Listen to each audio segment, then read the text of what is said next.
দয়াময় পরম দয়ালু আল্লাহ। সে কোরআনের আয়াতে আসছে, যেমন ২ নম্বর সূরা আল বাকারা আয়াত নম্বর ৪২ এখানে বলছে, তোমরা সত্যকে মিথ্যার সঙ্গে মিশ্রিত করিও না এবং জানিয়া শুনিয়া সত্য গোপন করিও না। কিছু সত্য কিছু মিথ্যা লাগাইয়া সাগাইয়া এগুলি চলবে না। সত্য সত্যই বলতে হবে, আর মিথ্যা তো বলা যাবেই না। যদি মিথ্যা বলে সেটা আলাদা। তোমরা সত্যকে মিথ্যার সঙ্গে মিশ্রিত করিও না, মিশাইও না, এবং জানিয়া শুনিয়া সত্য গোপন করিও না। ২ নম্বর সূরা আল বাকারা আয়াত নম্বর ৪২। এখানে আরো বলছে, ২ নম্বর সূরা আল বাকারা আয়াত নম্বর ৪৩, তোমরা সালাত কায়েম করো ও জাকাত দাও এবং যাহারা রুকু করে তাহাদের সঙ্গে রুকু করো। এখন আমরা তো নামাজ পড়ি, সালাত আদায় করি, কিন্তু আল্লাহ পাক তো বলেছেন কায়েম করো। কায়েম কি? আল্লাহ পাক কিন্তু কোথাও বলে নাই নামাজ পড়ো, সালাত আদায় করো, জাকাত দাও, কিন্তু কায়েম করো। আচ্ছা, এখন কায়েম হলো, আমরা যখন নিয়ত করি আমরা আসরের সালাত পড়ব, মাগরিব পড়ব, ফজর পড়ব, আমরা একটা নিয়ত করি। সেই নিয়ত ফজরের সালাত যখন আমরা পড়ি, ঘুম থেকে উঠি ভোর সকালে, ঘুম থেকে ওঠার পর আমরা দাঁত ব্রাশ করি, অজু গোসল করি।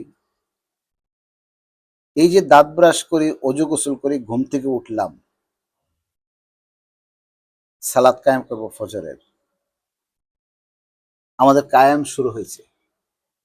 এই যখন আমরা উঠলাম ঘুম থেকে, তখন থেকে আমাদের কায়েম হচ্ছে।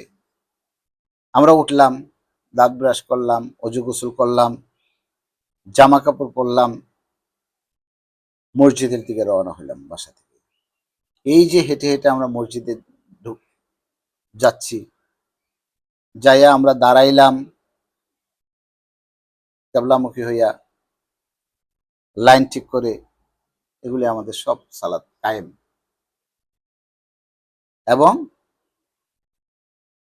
আমাদের ইমাম সাহেব আমাদেরকে যখন সালাত পড়ান তখন আমরা পড়ি।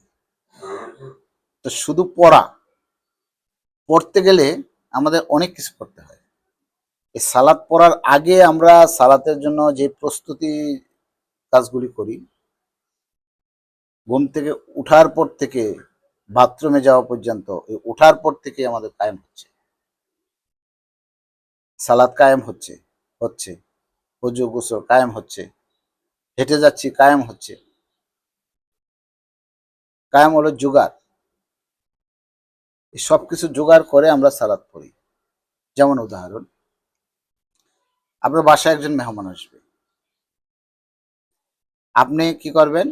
বাসায় বললেন যে তুমি, গৃহিণীকে বললেন যে তুমি পোলাও মাংস রান্না করো, আমার অতিথি আসবে।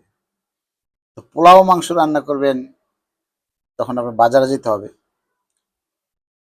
বাজারে যেয়ে আপনি পোলার চাল কিনবেন, গরুর মাংস কিনবেন, অনেক মশলা কিনবেন, আসবেন, মশলাগুলি কিনলেন, আসলেন, অনেক কিছু, গরম মশলা, হলুদ, মরিচ, পেঁয়াজ, তেল, এগুলি জোগাড় হচ্ছে।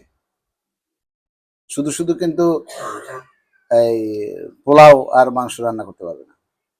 মাংসর জন্য মাংস কিনতে হয়েছে, সবকিছু জোগাড় হয়েছে। জোগাড় হওয়ার পরে আপনি গাড়ি করে, রিক্সায় করে বাসায় আসছেন, বিবিকে দিছেন, তিনি তখন এগুলি সব জোগাড় করে, আবার তারও জোগাড় আছে, সে ধোয়া পাটি কান্না কাটাকাটি সবকিছু করে মশলাগুলি মিশিয়ে সে রান্না করে, জোগাড় হইল, জোগাড় হইয়া তৈরি হয়ে গেল রান্না।